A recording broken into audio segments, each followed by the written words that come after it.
This episode of Warp 5 is brought to you by Audible.com, offering more than 180,000 titles for smartphone, tablet, and desktop. To get a free audiobook of your choice and help Trek FM at the same time, visit audibletrial.com/trekfm. And also by Enterprise in Space, an international program of the nonprofit National Space Society. Find out how you can help science and education and become a virtual crew member aboard the NSS Enterprise Orbiter by visiting enterpriseinspace.org. And if you want to join in on the conversation and share your thoughts on this episode or any other, please join the Babel Conference, our listeners group on Facebook. Just type Babel, that's Babel, into the Facebook search field. We look forward to seeing you there. Hi, I'm Anthony Montgomery, Ensign Travis Mayweather on Star Trek Enterprise, and you're listening to Trek FM.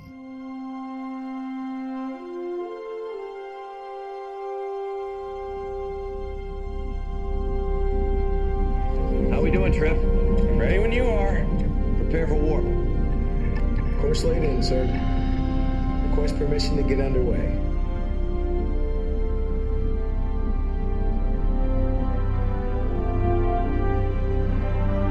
Let's go.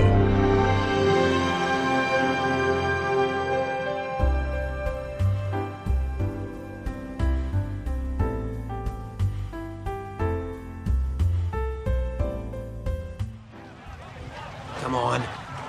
Come on. Yes! How deep's the pool? Deep enough so that no one can touch the bottom. I didn't know it was such a rough game. Think of it as one part basketball, one part swimming, and one part wrestling. And I thought it was just a bunch of guys screwing around in a pool.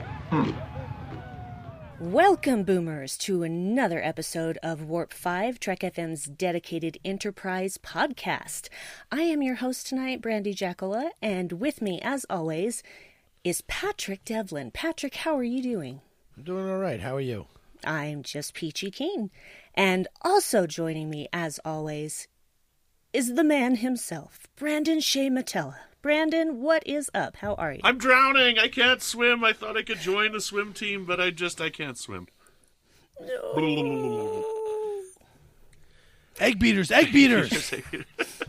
Egg beaters whip kick. Egg beaters whip kick. Yeah, that thing. This will all make sense in the very near future. We hope. We are cooking tonight. We're making an omelet. Yes, we're making omelets because eggs, depending on who you ask, are very good for you. In pans that are big enough for Brandon to drown. Yeah, they're like 3 meters deep. It's like that Seriously. Flintstones egg. The Flintstones. Oh yeah, those big dodo eggs. I'm drowning in the egg. Oh my goodness. Well, this week we are bringing you a special interview that we did with Joelle Bekhazi, who is a Canadian water polo player, and she is on the national team, has been to the Olympics many times. Well, as many times as she can in the 15 years she's been on the team. And we talked to her about what it's like to be a water polo player, what the rules are, and we get really in depth on exactly what it takes to be a water polo player. And I just have to say, I'm tired just listening to her because I thought I wouldn't last 2 seconds in that kind of training. It's amazing. So we're going to bring you that interview. Nice! Goal! You see the way number 12 set him up? Well, he's called the point man, right? Very good. I told you. Best sport in the world. Well, I'll still take a great off-tackle run out of the backfield, but I can see how I can get hooked on this. Thanks for thinking of it. My pleasure. Now, keep watching while Texas trounces your sorry California butts. You haven't watched the end of this, have you? Of course not. Joining us today is Joelle Bekhazi of the Canadian National Women's Water Polo Team. How are you doing, Joelle? Very good, thank you. How are you guys doing? We are doing great. Thanks so much for joining us. It's a kind of an odd little topic here. You know, Captain Archer is the captain of the Star Trek show that we love and we talk about here on Warp 5, and his favorite sport is water polo, and we don't know a lot about water polo, so we thought we'd get somebody on to kind of talk to us a little bit about the sport and what's all involved with the training. Patrick, do you want to start us off with the first question? Yeah, sure. So what is your history with Star Trek? Are you a fan of Star Trek? Have you watched Star Trek in the past? So, to be quite honest, growing up, I never really watched it, but now that I'm older, I do watch the movies. And I do know that it's kind of from the original series in the 60s, which I just kind of informed myself. So I don't follow the series, but the movies, I do love them. Not a normal Star Trek take, but that's cool. I know. I'm probably shaming the Star Trek world. No, not at all. Any fan's a good fan. Exactly. Just what I was going to say. A fan is a fan, regardless of what you take away from it. So when did you first discover your love for swimming? So when I was younger, my parents kind of threw us in a little bit of everything. So I swam until I was about 12. And honestly, swimming, by the time I was 12, I didn't like it anymore. And I used to always get out and say, oh, my shoulder hurts, so I would ice. And then I begged my mom, I'm like, can I please get out of swimming for a while, for next year? And then she's like, okay, do one more year for me. And then, I finally got out of it. But swimming was very important though. Growing up, I'm glad I was in the water and got to develop that skill. Where are you originally from?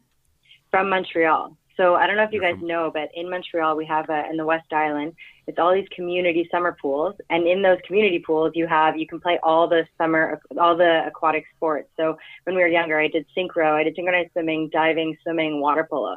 So that's how I kind of found what water polo was. It's just because I was a good swimmer. And then one day they ran out of players and they needed girls in the water. So that the coach was like, okay, Joelle, you can swim, threw me in the water. And then I was like, no. I got in. I never wanted to get out, but I never did want the ball. I just loved being in there with my friends and just swimming back and forth. Excellent, right on. Yeah. So when did you first start on a team, on a water polo team?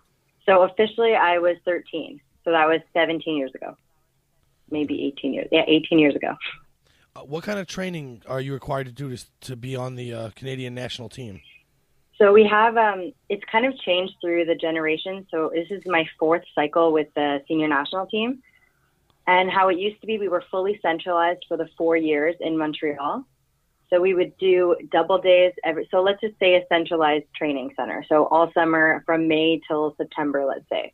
We always do double days almost every day. This includes swim training, weight training, kind of like a cardio training. So spinning sessions, let's say.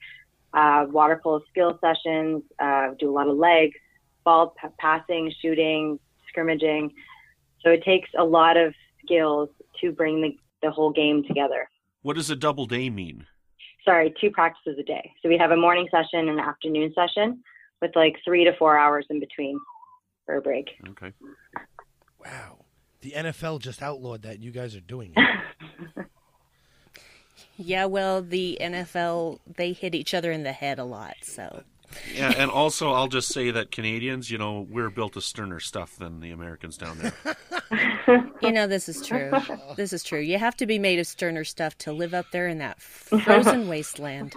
Absolutely. I will agree. No, I love Canada. I want to go there. My wife just cannot take the cold. So then you do well not being here then. Yeah, exactly. So when did you become part of the national team? Was it 4 years ago, or has it been longer? No, longer. So I'm one of the veterans. So I've been on the senior national team since 2005. Yeah. Oh, fantastic! Wow, yeah. That's almost 13 years. Yeah. So this is, like I said, my 4th cycle. It's been longer. It's been 15, I would think. Yeah, 15. This is my 15th year. Yeah. Yeah. Almost half my life. What are the general rules of the game? So watching it kind of looks like a cross between soccer and volleyball and synchronized swimming. Okay, so I would say it's a more cross of basketball, handball, and maybe soccer. Synchronized swimming maybe for the legs part, where you have to have good legs and you have to be up high in the water. Volleyball, we don't really swap the ball around. It's more finesse, and we got to make good passes, good faking, and always be on your legs strong. But you have to have consistent swimming ability, wrestling ability, I guess, hold your breath well, but no, I won't call that a skill. But you just have to be able to be quick on a bunch of different aspects. So basketball, I would say, it's similar in the way that there's a shot clock. You kind of do picks and blocks like they do. So the kind of the game situation of the trick plays that they do, we kind of do something similar, but in the water. And then lacrosse is just the way they pass and they do. That's more like us. I don't know if that makes sense. So we're 6 people in the water and 1 goalie. So 6 players and 1 goalie. How large is the pool that you're playing in? Like, how would it compare to, say, a hockey rink or a football rink or something like that? So for women, we play in 25 meters net to net, so the goal line to goal line. And then it's about 25 meters across as well. And then for men, they do 30 meters. So our shot clocks are a little bit, our shot clocks are the same time, just so they do longer swimming than we do. Mm-hmm. How long a time is that? The shot clock's 30 seconds. Okay. Yeah, and then we have 4 quarters. Starts from when you take possession? Yes, exactly. So kind of when you start they blow the whistle, the ball's in the middle of the pool, and you have 2 people swimming to get the ball. That's how you start the play. How long is a quarter? It's 8 minutes, stop time. So the problem with water polo is there's a lot of whistles, so a lot of people get confused. So every time there's a foul, so because in water polo, you're always you can have different defenses, as in man-to-man, press defense, or zone where you're kind of off the player. But everyone still has their own person to guard. So you're always, let's just call it man-to-man. And then every time you have the ball, you want to kind of stop the time. So you'll take a foul. So you have a second to be able to figure out where you want to pass the ball. So then as you get better, you kind of don't need the foul as much, and you want to do quicker things to beat the defense and putting the ball where you want it before the defense can get set. I don't know if any of this makes sense, but... That's okay. We're going to have to watch a game like after we listen to the interview here again. Then you'll totally understand. But we do have a lot of whistles. So every time we have the ball, there's almost a whistle, and then the kind of like the time stops. As soon as you move the ball again, time starts again. So that 8 minutes must drag on for a lot longer. Yeah, so a game ends up actually being probably like an hour and 15 minutes. And then between the quarters, we have a 2-minute break, and then at half, we have a 5-minute break. And then we switch sides at half.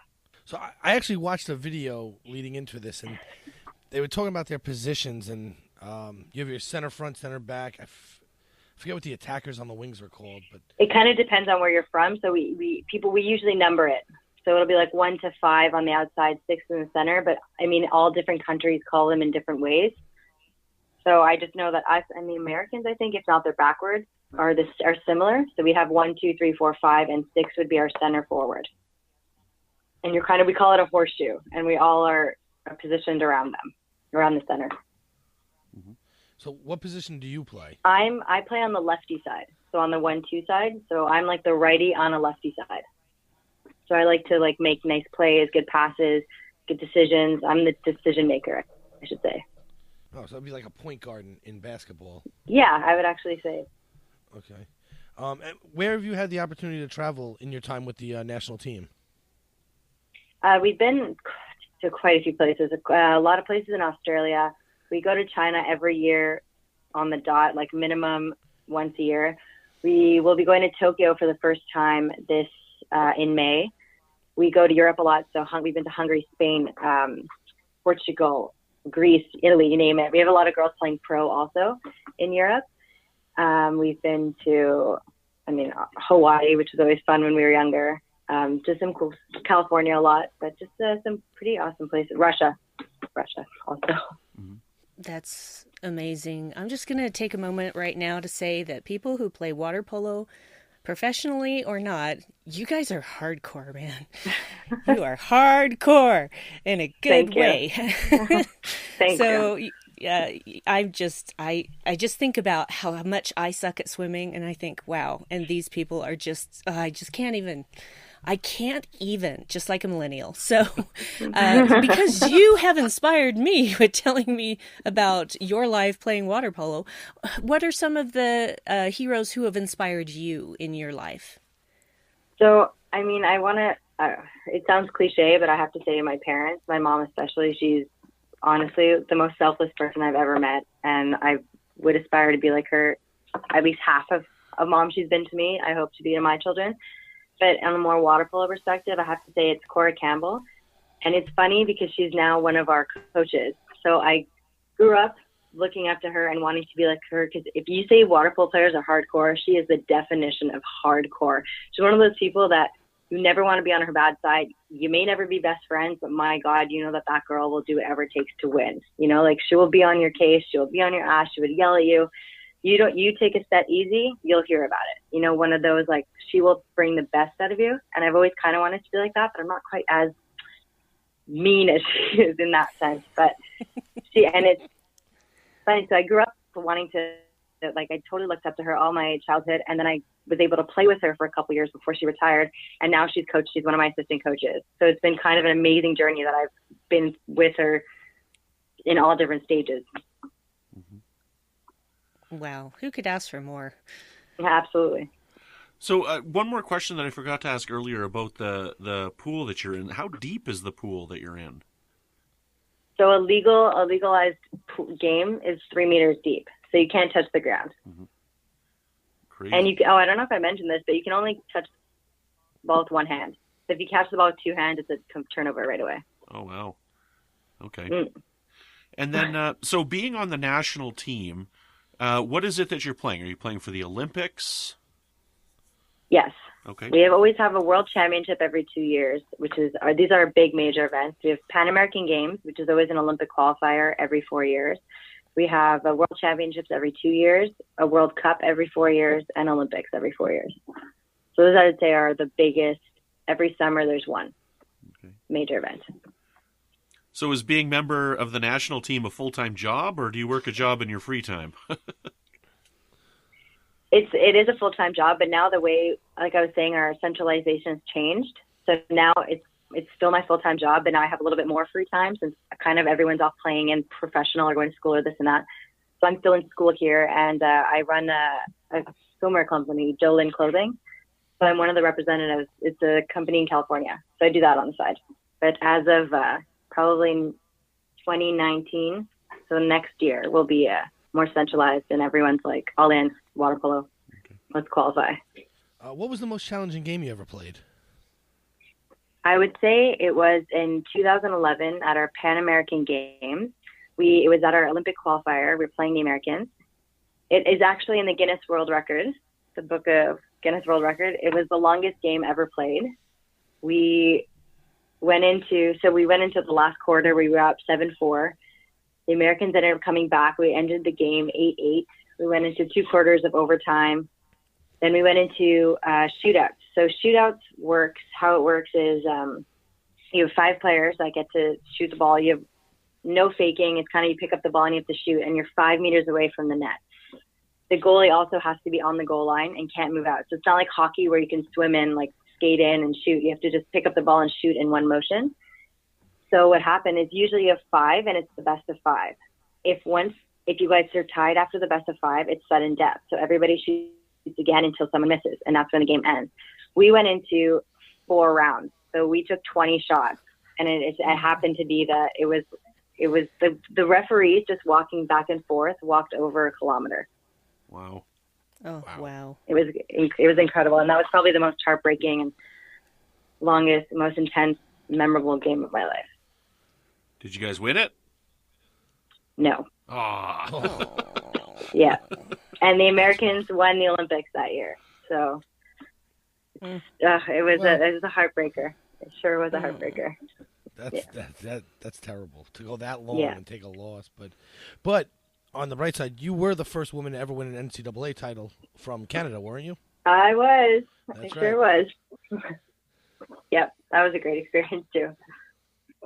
For the people that don't happen to know what NCAA is, not that that's me or anything, what does that mean? It's the National Collegiate Athletic Association, college. Yeah, for USA, it's all American, all sports. It's like the biggest thing in college, biggest sports. How would you put it? The biggest sports. It's phenomenon. I should actually say. Yeah, it's the organization that runs all competitions among all the colleges, and to win an NCAA. It's a big I deal. don't know if they called it A or 1 back then, but to win a Division I title is a big deal. Whether it's basketball, football, baseball, hockey, polo, fencing, anything. Yeah. And to be the first from Canada to do it, that's even bigger. So.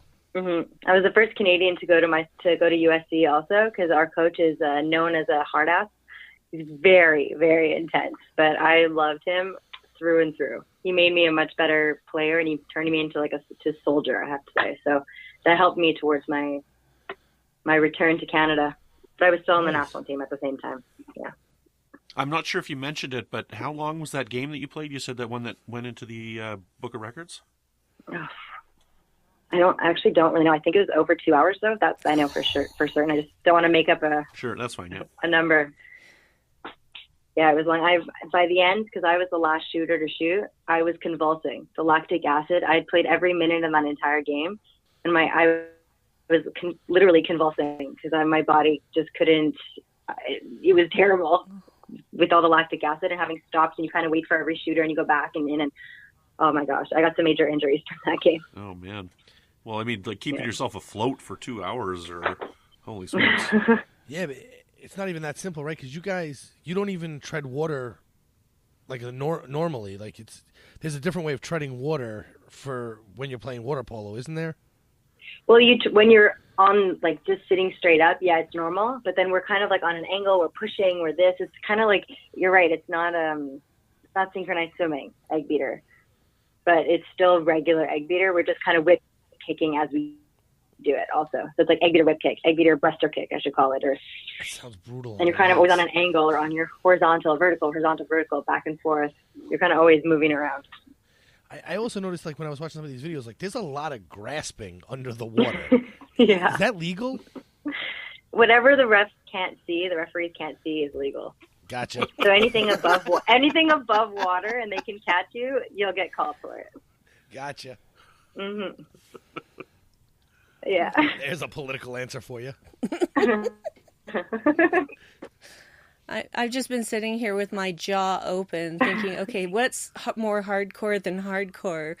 And the only thing I could come up with was double hardcore, because that's what you are, lady. You are. I am extremely impressed, and I feel like I know at least a little bit more about water polo. And I think that I need to watch some games and obtain a better appreciation of this sport, because if Jonathan Archer loved it so much, there's something great about it.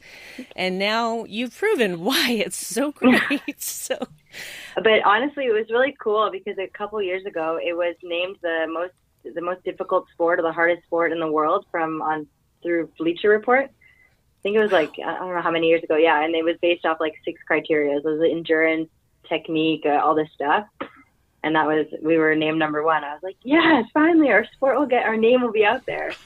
After that's watching fantastic. a lot of sports, I could definitely buy that as being the truth. Awesome. Yeah, that American Ninja TV program got nothing on you guys. Okay, no, they are hardcore. Yeah, but they're not in water.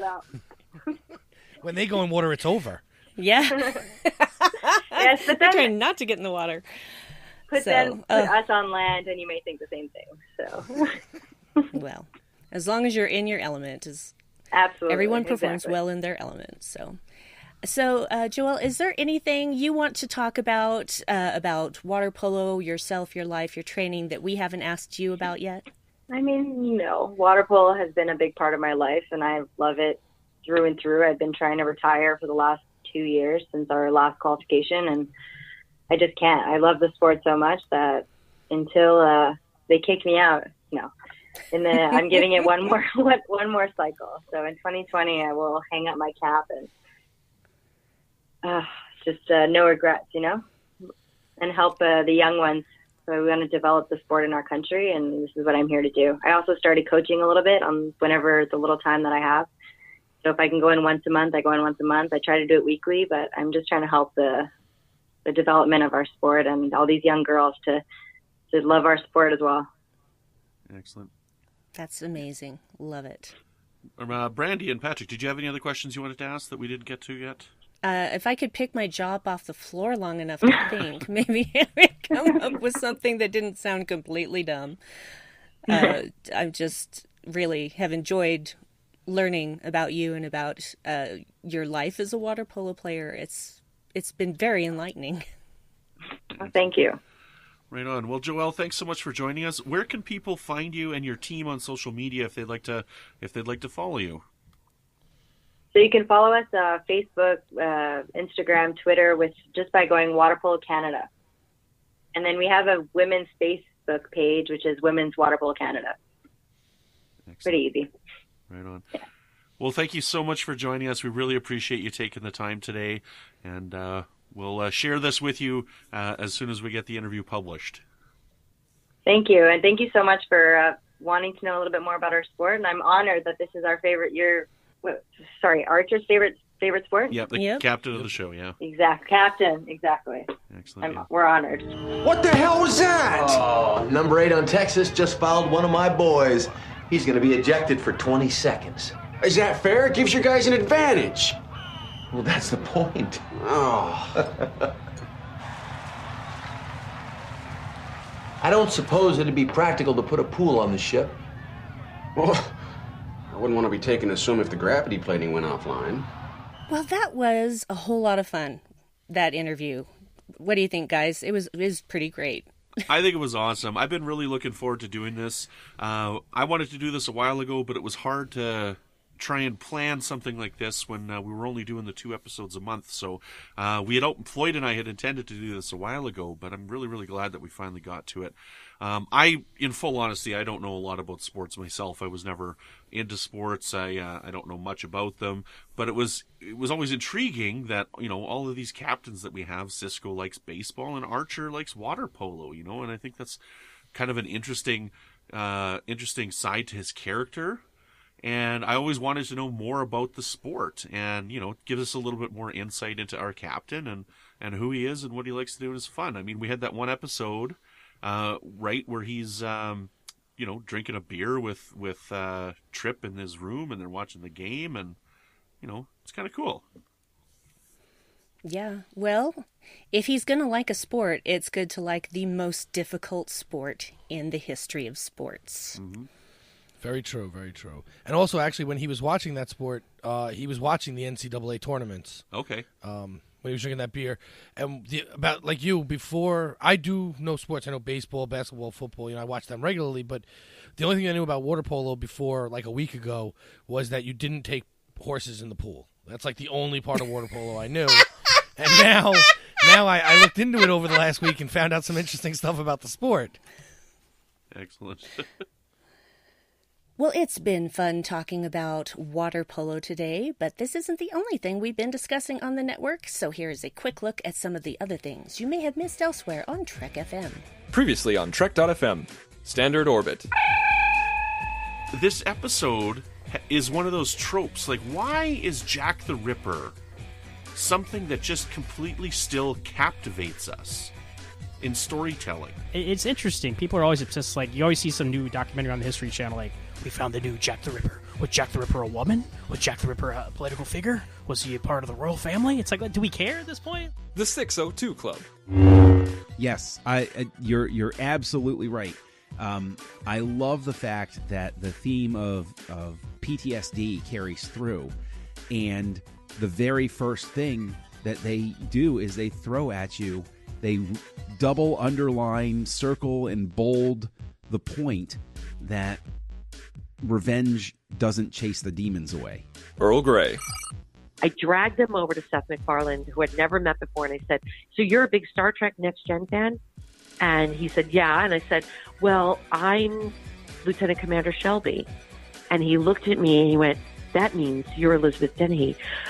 I suppose that's why someone like you sits in the shadow of a great man, passing off one command after. He started saying all of my lines to me. And we started doing all of our scenes and lines. Isn't that hilarious? Warp 5. The Guardians are the Borg. That's it! The Guardians are the Borg. Tune in later on. We might talk about it. Let's write that episode together. All right. See, but the thing is that these sphere builders, though, like they must think of themselves as the Guardians of the Galaxy.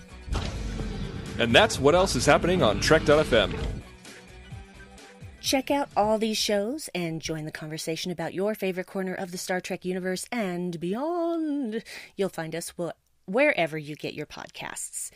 If you're an Apple user, be sure to hit the subscribe button in Apple Podcasts on iPhone, iPad, or Apple TV, or the desktop iTunes app to get the latest episodes as soon as they are published. And please leave us a star rating and written review. And if you're not an Apple user, we got you, boo. You can find our shows on Google Play Music, Stitcher, TuneIn, Spreaker, SoundCloud, Windows Phone, in most third-party apps, and you can stream and download the MP3 file from our website or grab the RSS link. We'd love to hear your thoughts on today's show, and there are many ways for you to do that. The best place to join the larger conversation is the Babel Conference, our listeners group on Facebook. Just type Babel, B-A-B-E-L, into the search field on Facebook, and it should come right up. If you'd like to send an email, you can use the form on our website at trek.fm/contact. Choose to send to a show and select Warp 5. That will come right to us. You can also find the network on Twitter at TrekFM and on Facebook at facebook.com/TrekFM. So, Brendan, when you're not trying to beat eggs in a pool, where can people find you on the internet? Oh, you can find me on Twitter at Brandon Matella. Every once in a while, I'm tweeting weird Star Trek stuff. You can find me poking my head up above water in the Babel Conference. And you can find me here on the network with the Star Trek Discovery podcast called The Edge. And you can also find me over on the Fandom Podcast Network with a show called Good Evening, an Alfred Hitchcock podcast. And I host that with my friends Chris and Tom. And we also now have our own independent feed. So please be sure to check it out. It's a fun little show. So, excellent. And Patrick, when you're not trying to grope everybody underwater when the judges can't see you, where can people find you? Wow.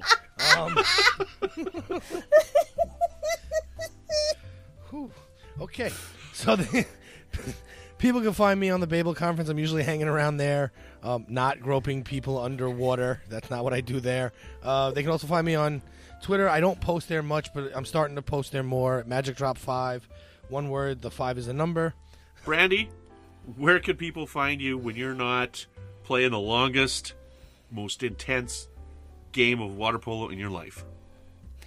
Well, when I am not exhausting myself for 2 hours in a pool, you can find me inside the Babel Conference, lurking around under the water.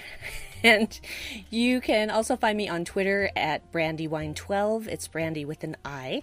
I also do a podcast with my husband called The Dark Corner Podcast, which you can find on strangeanddeadly.com. We look at pop culture and life through a darker lens. I swear a lot. Full disclosure.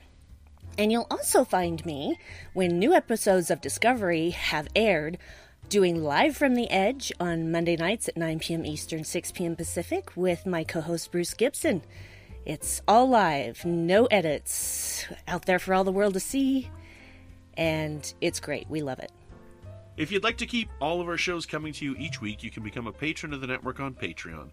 Visit patreon.com/TrekFM. That's patreon.com/TrekFM to get all the details. Perks include early access to episodes, exclusive content, producer credits, and more, available through our special patrons website, Patron Zone. It requires a great deal of money to produce, host, and distribute these shows each month. We really appreciate any support you can give us, and we hope you'll join the team. Again, you'll find all the details at patreon.com/TrekFM. And at this time, we'd like to give a big round of applause and a great big thank you to our associate producers here on Warp 5. We have Norman C. Lau, Floyd Dorsey, Mike Morrison, Tim Cooper, Justin Ozer, Mark Flessa, and Joe Saltzman. Thank you so much, everybody. We really appreciate your support. We couldn't do it without you. You're supporting not just Warp 5, but Trek FM itself. Yes, you are. We appreciate all of you. So that is it for this week, and join us again next week, same Warp 5 channel, for another episode of Warp 5. See you later, boomers, and keep calm and boom on.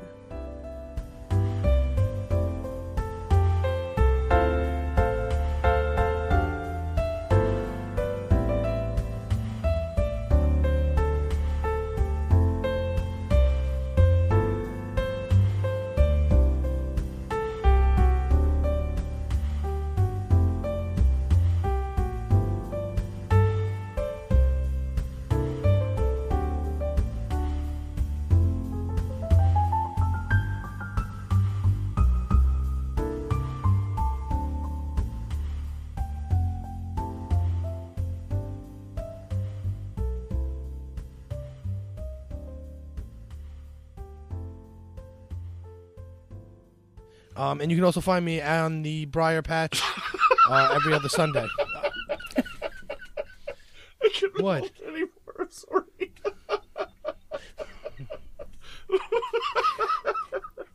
Just let it all out, Brandon. Just let it all out. It's okay. You're with friends. This is a safe space. I'm sorry, Patrick.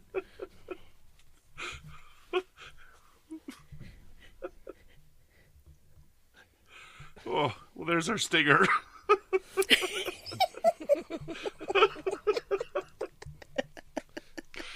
Oh, okay, go.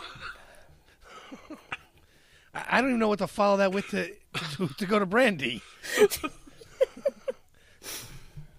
You can't follow groping people up. There's nothing past that.